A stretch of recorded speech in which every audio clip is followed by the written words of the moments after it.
नमस्कार साथियों, एक बार फिर मैं दीपंकर समझदार चार्टर्ड अकाउंटेंट, आपका दोस्त और बिजनेस ग्रोथ एसोसिएट। मैंने आप लोगों को 2 दिन पहले शॉर्ट्स डाला था ये बताने के लिए कि अगर आपको अच्छा लगता है या आपको जरूरत है कि कन्वर्शन कैसे होगा कोऑपरेटिव क्रेडिट सोसाइटी किसमें, अर्बन कोऑपरेटिव बैंक में। क्योंकि क्रेडिट कोऑपरेटिव सोसाइटी क्या करता है, वो बिजनेस करता है काफी सारे लोगों से, मेंबर से, और बैंकिंग करने का पूरा उसमें बलबूता होता है। अब किस तरीके से होगा, ये आरबीआई का डॉक्यूमेंट है। किसका डॉक्यूमेंट है? आरबीआई का डॉक्यूमेंट है। आपको बताना चाहता हूं कि cooperative credit structure is India is characterised by a plethora of institutional segments living aside the agricultural cooperative credit institutions. इसका मतलब ये, इसमें एग्रीकल्चरल क्रेडिट इंस्टीट्यूशन नहीं आएगा। Urban cooperative credit fold itself there are 3 types of institutions as recognised by banking regulation act. 3 तरीके का institution है जिसको ये सपोर्ट कर सकता है। सबसे पहला है प्राइमरी क्रेडिट सोसाइटीज। कौन सा है? Primary credit societies who virtually function like banks, जो बैंक के जैसे ही काम करते हैं। महाराष्ट्र में देखने मिलेगा, साउथ में देखने मिलेगा, जो बैंक के जैसे ही काम करते हैं और हर जगह पे उनकी ब्रांचेस हैं। 200 करोड़, 500 करोड़, 1000 करोड़, 2-3 हजार करोड़ रुपए तक का उनका पूरा ट्रांजेक्शन डिपॉजिट्स उनके होते हैं। और but whose net worth is less than 1 lakh, who are not members of the payment system, जो पेमेंट सिस्टम के मेंबर नहीं है। इसका मतलब ये कि जिनका चेक क्लियरेंस नहीं होता, ये पहला कैटेगरी है। दूसरा, whose net worth is ₹1 lakh and above, who are recognised as banks are members of payment system. अगर वो बैंक बन गए तो पेमेंट सिस्टम के मेंबर बन जाएंगे। और तीसरा, cooperative credit societies who confine their activities to their members alone and who do not perform banking functions। अगर केवल अभी जो क्रेडिट कोऑपरेटिव सोसाइटी है बैंकिंग फंक्शन कुछ कर ही नहीं रहे हैं, केवल मेंबर से काम कर रहे हैं, तो in this chapter the committee deals with these cooperative societies. मतलब ये आरबीआई का जो ये नोटिफिकेशन है वो इसलिए है ताकि हम लोग इस चैप्टर में देख पाए कि कहाँ ये जो क्रेडिट कोऑपरेटिव सोसाइटीज हैं जो बैंकिंग फंक्शन नहीं करते हैं वो किस तरीके से काम करने वाले हैं। तो देखिए, under the provision of section 5 CC of Banking Regulation Act, a corporate credit cooperative society is defined as credit cooperative societies, the primary object of which is to provide financial accommodation to its members and includes a cooperative land mortgage bank। इसका मतलब ये credit cooperative society में include करेगा किसको? Land mortgage bank को। This type of institution are thrift societies. ये thrift and credit societies के नाम से ज्यादा जाना जाता है। ठीक है, अब माधव दास कमेटी के बारे में जानते हैं। The Madhav Das committee has suggested that there is a need to stop practice of primary credit societies commencing banking business without first obtaining the license from RBI। पहले क्या हो गया था कि जितने क्रेडिट कोऑपरेटिव सोसाइटी, जो प्राइमरी क्रेडिट सोसाइटीज हैं, जो थ्रिफ्ट सोसाइटीज हैं, वो बैंकिंग जैसा अपना पूरा काम करने लग गए थे। यहां तक कि वो आपस में बहुत सारे क्रेडिट कोऑपरेटिव जितने सोसाइटीज काम करते हैं बैंकिंग जैसा, उन लोग आपस में भी अपना एक बैंकिंग चैनल जैसा सेटअप कर लिया था उन्होंने, जिसमें उन लोगों ने इंटरनल क्लियरिंग सिस्टम भी अपना बना लिया था, कुछ लोगों ने मिलकर सिंडिकेट बनाकर। लेकिन जब आरबीआई ने देखा कि इस तरीके से तो काम चलेगा नहीं, तो क्या किया उन्होंने? उन्होंने कहा कि भाई इनको रेगुलेट करना पड़ेगा, आरबीआई के अनुसार इनको लाइसेंस लेना पड़ेगा, तब जाकर बैंकिंग कर पाएगी। और बैंकिंग का मतलब बहुत बड़ा रेस्पेक्ट है, उसमें कुछ ना कुछ नॉर्म्स को फॉलो करना पड़ेगा। तो उन्होंने क्या किया? The Marathe committee has commenced the primary credit societies which attend the revised entry point norms before June 30, 1993। क्या हो गया?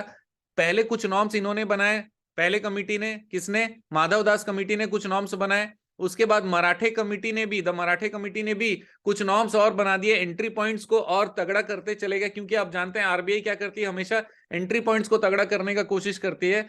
तो ये बिफोर 30 जून 1993 ये इन्होंने किया। उसके बाद RBI has examined this recommendations in the light of provision of section 5 CCV and 22 of BR Act 1949 AACS। It was felt that under the existing provisions, a primary credit society having owned fund of ₹1 lakh and which applied for issue of license to RBI may be society having owned fund of ₹1 lakh may be allowed to carry on banking business। इसका मतलब जिसके पास कम से कम 1 लाख रुपए का खुद का fund हो, उसको बैंकिंग बिजनेस में आने दिया जाएगा।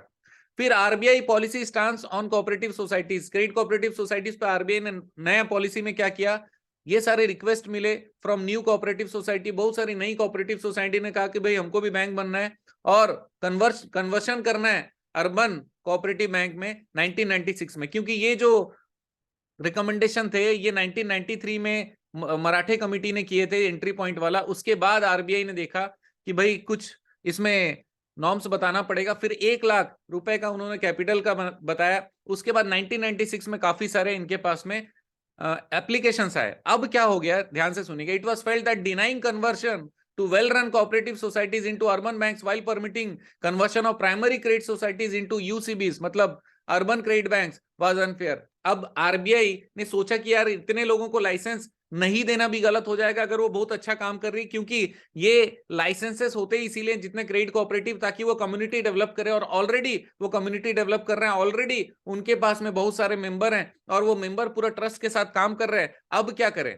तो RBI therefore decided that cooperative credit societies may be allowed to convert into UCBs if these societies, अब इतना सारा होने के बाद में, अलग अलग कमिटी आने के बाद में, मराठा कमिटी आने के बाद में, खुद के सोचने के बाद में, उन्होंने 3 नॉर्म्स बनाया। सबसे पहला, have amended their bylaws to affect their primary object in the transaction of banking business and they accept deposit from public। उन्होंने कहा कि अपने बाइलॉज को अमेंडमेंट करना पड़ेगा, जिसमें बैंकिंग बिजनेस कर रहे हैं दिखाना पड़ेगा, साथ ही साथ में पब्लिक से डिपॉजिट ले रहे हैं ये भी बताना पड़ेगा, और have attend the entry point norms. अब एंट्री पॉइंट के जितने भी नॉर्म्स मराठे कमेटी के रिकमेंडेशन थे और आरबीआई ने फाइनली जो नॉर्म्स बताए हैं वो सारे नॉर्म्स इन्होंने पालन किए हैं, ऐसा होना चाहिए। तीसरा, their methods of operation are not detrimental to the interest of the depositor. Depositor के अगेंस्ट में उनका जो जो कार्य पॉलिसी है, वर्किंग पॉलिसी, ऑपरेशनल पॉलिसी है, वो नहीं होना चाहिए। इसका मतलब कोई ऐसा काम नहीं करना चाहिए जिससे डिपॉजिटर के पैसे डूब जाएं। अब the registrar of cooperative societies, अब सबसे पहला पॉइंट क्या लिखा हुआ कि उसका ऑब्जेक्ट चेंज करना पड़ेगा। ऑब्जेक्ट चेंज करके सर्टिफाई करने का अथॉरिटी कौन है? Registrar of cooperative society. अब रजिस्ट्रार ऑफ कोऑपरेटिव सोसाइटी को भी टाइट करना पड़ेगा कि भाई किसी को भी ये पहला वाला लाइन क्लियर ना करा दे तो क्या होगा? रिजर्व बैंक ने उनको बोला सितंबर 1996 में, regarding the procedure to be adopted by them before such proposals were forwarded to Reserve Bank of India. अगर आपको करना है तो क्या क्या प्रोसीजर करना पड़ेगा, ये किसको बताया गया? रजिस्ट्रार लोग को बताया गया, जिनके पास इन लोग अमेंडमेंट के लिए जाएंगे कि सर ये हमारा बैंक में कन्वर्शन करना, बाई लॉज में बैंकिंग करेंगे और पब्लिक से डिपॉजिट लेंगे, ये राइट लेने जब पहुंचते हैं ना, तो उन लोग को कहा गया ऐसे ही नहीं देना है, एंट्री पॉइंट नॉर्म्स को फॉलो करना पड़ेगा और प्रपोजल देने से पहले और भी कुछ प्रोसीजर से तो आपको फॉलो करना पड़ेगा। Before transmitting the proposal of a society intending to convert itself into primary cooperative bank, the registrar of cooperative society is required to ascertain whether the society has satisfied the entry norms। तो अब जो registrar है वो भी entry norms को पूरा check कर देगा, किसके बेसिस पे? On the basis of latest audited balance sheet. Audited balance sheet को पूरा वेरीफाई किया जाएगा सही है नहीं है, उसका क्रॉस वेरिफिकेशन में बहुत सारे डॉक्यूमेंट का लिस्ट भी आरबीआई ने दिया, वो सारी चीजों को भी चेक करने के लिए कहा गया। अब registrar of cooperative society is also expected to satisfy himself that the overall methods of operation of society as revealed by the audit are satisfactory। अरे बाप रे, बड़ा चीज बोल दिया। रजिस्ट्रार ऑफ जो कोऑपरेटिव सोसाइटी, उनको कहा गया आपको भी संतुष्ट होना पड़ेगा। अब वो संतुष्ट होकर आरबीआई को दे रहा है, वो रजिस्ट्रार की नौकरी जा सकती है अगर वो प्रॉपरली संतुष्ट नहीं हुआ तो उसके लिए भी उन लोगों ने चेकलिस्ट बनाया, जाकर देखा, काम देखा और बहुत सारा रिसर्च उन लोग को करना आपस में पड़ा कि भाई किसी ने भी गलती की, बेईमानी की तो मरेंगे हम लोग सब। इसी कारण उनको सेटिस्फाई होके उसके बाद एक जो उनके ऑडिट है, ऑडिट के अनुसार चेक करना है, उसके अलावा भी देखना है कि ऑपरेशनली वो ठीक से काम कर रहा है कि नहीं कर रहा है। A scrutiny of the affairs of the applicant society is carried out by RBI. अब जब ये रजिस्ट्रार ऑफ सोसाइटीज किसको रिकमेंड करेगा? आरबीआई के पास भेजेगा, साहब हम तो संतुष्ट हो गए, अब आप देख लो। तो एक scrutiny of the affairs of the applicant society, जो एप्लीकेंट सोसाइटी है उसका स्क्रूटनी आरबीआई भी करेगा। अब सेकंड लेवल में आ गया, राइट? अब सेकंड लेवल में क्या है और क्या क्या करेगा? RBI will determine whether the society is और will be in the position to pay its present और फ्यूचर डिपॉजिटर। कहीं ऐसा तो नहीं है कि अपने डिपॉजिटर का पैसा नहीं दे पा रहा है इसीलिए बैंक खोल रहा है। दूसरा, the affair of the society are not being or are not likely to be conducted in a manner detrimental to the interest of its present or future depositor। इसका मतलब ये हर चीज में प्रेजेंट और फ्यूचर लिखा हुआ है, आज का और बाद का पैसा दे लेगा, यस और नो? हाँ भाई, अगर वो काम कर रहा है तो कोई भी ऐसा काम तो नहीं हो रहा है जिससे अभी के डिपॉजिटर या फ्यूचर के डिपॉजिटर को कोई नुकसान हो जाए। अगर ये भी आंसर सेटिस्फैक्टरी होता है तो तीसरा है, the general character of propose management of the society will not be prejudicial to the public interest और to the interest of it depositors. जो मैनेजमेंट है, जो प्रोपोज्ड मैनेजमेंट है जो आरबीआई के पास गया है, उसमें कोई गड़बड़ी नहीं रहनी चाहिए, इस तरीके का कोई भी व्यक्ति नहीं होना चाहिए जिससे पब्लिक का नुकसान हो, पब्लिक को असुविधा होने लगे। Next, the proposed cooperative bank has adequate capital structure, वहां पर पूंजी की कमी नहीं रहना चाहिए, एंड अर्निंग प्रोस्पेक्ट, कमाई का जरिया होना चाहिए, किस तरीके से वो कमाएंगे, इसका मतलब ये कि उनका प्रोजेक्ट जबरदस्त रहना चाहिए, अभी तक का काम तो अच्छा होना ही चाहिए, बैंकिंग मिलने के बाद वो ज्यादा पैसे कमा सकें ऐसा होना चाहिए। और finally the public interest will be served by the grant of licence. अब आरबीआई अगर ये लाइसेंस देती है तो पब्लिक के लिए बहुत बड़ा न्याय वाला काम करती है, बहुत सुविधा वाला काम करती है। अगर ऐसा हो जाता है तब हम लोग आते हैं नेक्स्ट पॉइंट में, तब अगर ये सारे पॉइंट कवर करेगा तब आरबीआई कंसीडर करेगी। A society which satisfies the above criteria and other prescribed parameters in this regard is granted in principle approval for conversion of urban cooperative bank। अब तुरंत अप्रूवल दे भी नहीं रहे हैं, ये सारा क्राइटेरिया फुलफिल हुआ, पहले सोसाइटी ने ओके किया, उसके बाद में आरबीआई ने सारा चीज चेक किया, उसके बाद इन प्रिंसिपल अप्रूवल दिए कि हाँ भाई मेरा मन है आपको देने का, उसके बाद the society is then required to amend its bylaws, उसके बाद बाईलॉज अमेंड करेगा ताकि बैंकिंग के सारे नॉर्म्स उसमें आ सके, तब जाकर आरबीआई उसको लाइसेंस प्रदान करेगी। इसके बाद भी क्या लिखा है, but after 2 years of administration of this policy a question arose as to whether conversion of cooperative credit society should at all be allowed in overbanked areas। अब एक नया प्रश्न आ गया 2 साल के बाद, 96 में ये सारा हुआ, 98 में नया प्रश्न क्या आ गया कि क्या सच में क्रेडिट कोऑपरेटिव बैंक को वापस कन्वर्शन का ये राइट प्रदान किया जाए जहां पर बैंकिंग की सुविधा ऑलरेडी है। तो as discussed an area is considered over bank, तब ओवर बैंक का एक नॉर्म से निकाला गया कि कैसे माना जाए कि यहां पर बैंकिंग की और आवश्यकता है ही नहीं।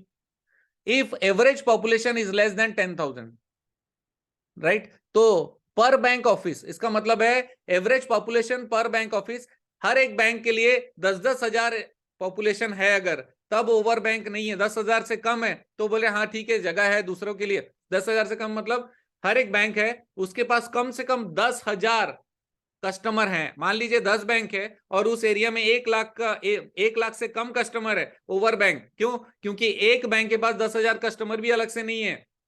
अगर वहां पे 10 लाख लोग हैं और वहां पर केवल 10 बैंक है, इसका मतलब हर एक बैंक को 10,000 से ज्यादा लोग कैटर करने का पावर है, इसका मतलब 1-1 लाख लोगों को कैटर कर सकते हैं, तो और वहां पे बैंकिंग की संभावना बन सकती है। ये चीज को तय किया गया कि ओवर बैंकिंग किसको कहते हैं। The committee in its recommendation for granting licence to new urban cooperative has not given any weightage to this criteria. Committee बोली ये क्राइटेरिया से कोई मतलब नहीं, ओवर बैंकिंग से जो अच्छा सर्विस देगा उसको रहना चाहिए और कन्वर्शन होते रहना चाहिए। कमिटी का अप्रोच के बाद में क्या हुआ, during the interaction with the committee large cross section of urban cooperative banks representative federation and some state government have supported continuation of existing RBI policy. सबने बोला कि भैया आरबीआई ने कन्वर्शन का राइट दिया है तो वो राइट हटना नहीं चाहिए, आप ओवर बैंकिंग वाले कंसेप्ट को भूल जाओ। अब ऐसे बहुत सारे बहस होने के बाद फाइनली क्या हुआ, रिकमेंडेशन आया, having weighed the pros and cons of conversion. ये सारा चीज करने के बाद में कुछ conditions, compliance with following condition, कुछ कंडीशन रखे गए जो कंडीशन को पूरा करना आवश्यक हुआ, उसके बाद ही अर्बन कोऑपरेटिव बैंक में कन्वर्ट किया जाएगा कोई भी प्राइमरी क्रेडिट कोऑपरेटिव सोसाइटी। क्या है वो कंडीशंस, ये इसको ध्यान से सुनिएगा। That their net worth is not less than entry point capital, जो एंट्री पॉइंट कैपिटल है उससे नेटवर्थ कम नहीं होना चाहिए। दूसरा, they have been earning profit in each of the last 3 consecutive years, पिछले 3 साल में फायदा हुआ रहना चाहिए। तीसरा, their methods are not detrimental to the interest of the depositor, उनके जो तरीके काम करने के उससे डिपॉजिटर को कोई नुकसान नहीं होना चाहिए। And they have earned A audit rating successfully during the last 3 years। इसका मतलब ये हो गया, अगर आप सोचते हो तो आपको हर साल रेटिंग करवाना पड़ेगा, हर साल ए होना चाहिए, हर साल प्रॉफिट होना चाहिए, कंसेक्यूटिव 3 साल लगातार, है ना, रुकना नहीं। और उसके अलावा काम ऑपरेशन में कोई भी गलती इस तरीके से नहीं होनी चाहिए कि डिपॉजिटर को नुकसान हो जाए। जब ये सारे क्लॉज पूरा करेंगे तब इसका मतलब ये हुआ कि आपको कन्वर्शन का अधिकार है, राइट। तो दोस्तों ये बहुत इंपॉर्टेंट वीडियो, अगर आप सोचते हो कि कन्वर्शन होना चाहिए तो फिर इस वीडियो को ध्यान से देखिएगा और ये नॉर्म्स पूरा करिएगा। अगर आपको लगता है कि इसमें कंसल्टेंसी की जरूरत है तो जरूर हमसे संपर्क कर सकते हैं, क्योंकि आप जानते हैं मेरा मिशन हमेशा आप लोगों की मदद करना और समय पर सारी जानकारी देना। तो बने रहेगा मेरे साथ। आपका दिन जबरदस्त और शुभ हो।